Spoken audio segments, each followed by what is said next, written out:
сәлеметсіздер ме?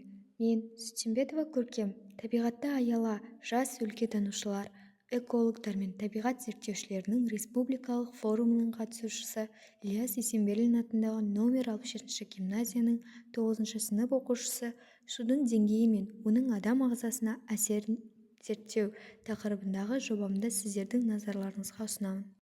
Жобаның өзектілігі.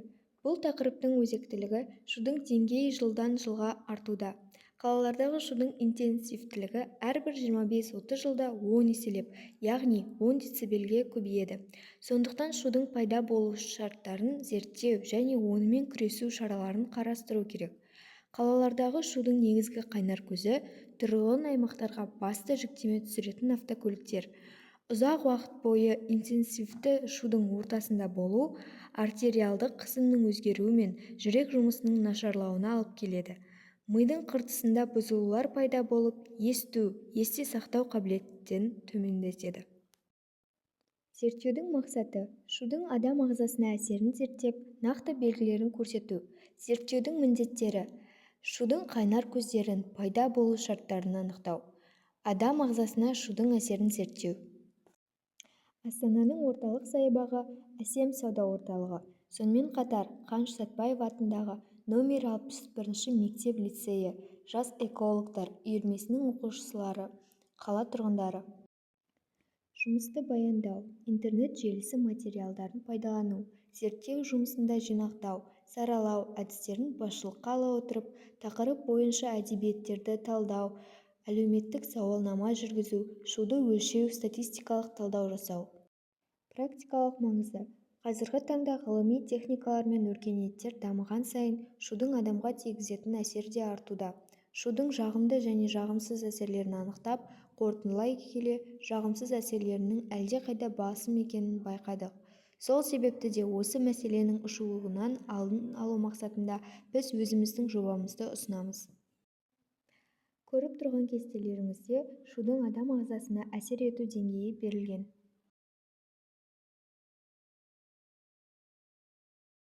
Ал келесі кестеде зерттеу ауданындағы өлшенген шу деңгейлері.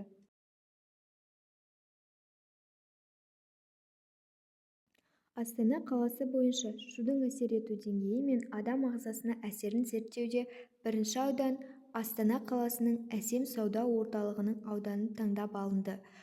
Бұл жерді таңдау себебіміз әсем сауда орталығының ауданы халықтың және автокөліктердің көп шоғырланған орталығы. Шуды өлшеу үшін шуыл өлшер, яғни дыбыстық қаттылығын өлшеуге арналған аспапты қолдандық. Өлшеу кезінде әсем ауданындағы шу күз мезгілінде 67,7 децибелді, ал қыс мезгілінде 88,8 децибелді құрады. Оның себебі қоғамдық транспорттар мен көліктердің көбеюі және қыс мезгілінде шудың деңгейін төмендететін ағаштарда жапырақтардың болмауы. Екінші зерттеу аймағымыз Астана қаласының орталық саябағы ауданы. Шудың іс-әрекеті азаматтардың көңіл-күйіне айтарлықтай әсер ететіні құпия емес. Сондықтан да адамдар күнделікті уақытының бір бөлігін саябақтарда өткізуі денсаулықтарының қалыпты жағдайға ұстауына едәуір септігін тигізеді және қала ортасындағы шудың әсерінен алшақтауға және тынуға көмектеседі. Сондай саябақтардың бірі Астана қаласының орталық саябағы болып табылады. Кестеге сәйкес орталық саябағы ауданы өлшенген шу деңгейі 55,8 децибелді құрады. Бұл көрсеткіш қала ортасымен салыстырғанда әлдеқайда жақсырақ. Зерттеу жұмысымыздың барысында шудың адам ағзасына әсерін анықтау үшін біз өзімізбен оқитын сыныптастарымыздың арасында сауалнама жүргіздік. Кестеде оқушылардың алынған сауалнама нәтижесі. Үшінші кесте нәтижелерін пайдаланып, сауалнама қорытындысын диаграмма түрінде бейнеледік. Сауалнама нәтижелері бойынша қорытынды жасайтын болсақ, оқушыларға шу ойын жинақтауға кері әсерін тигізеді. Сондай-ақ көп оқушы шудың адам ағзасына денсаулығына зиян екенін біле бермейді.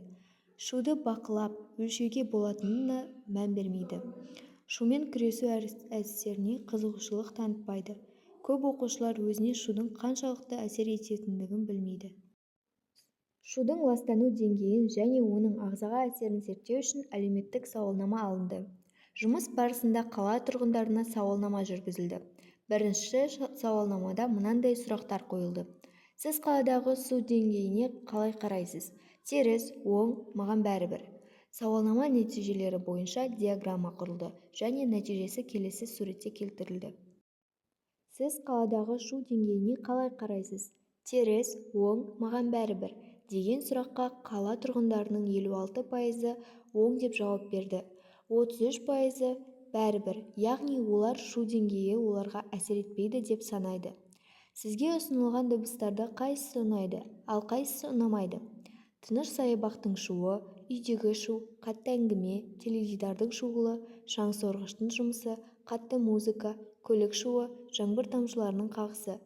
Екінші сұрақ бойынша да сауалнама нәтижелерінен диаграмма құрастырылды. Суретте берілді. Шудың әсеріне көзқарасы. Екінші сұрақ бойынша жауаптардан сауалнамаға қатысқан қала тұрғындарының 100% тыныш саябақтың шуылына оң көзқараспен қарайтындығын, 78-і жас ерекшеліктеріне байланысты қатты музыканы ұнататындығын байқауға болады. Барлық жасөспірімдер музыканы қатты тыңдағанды жөн көреді.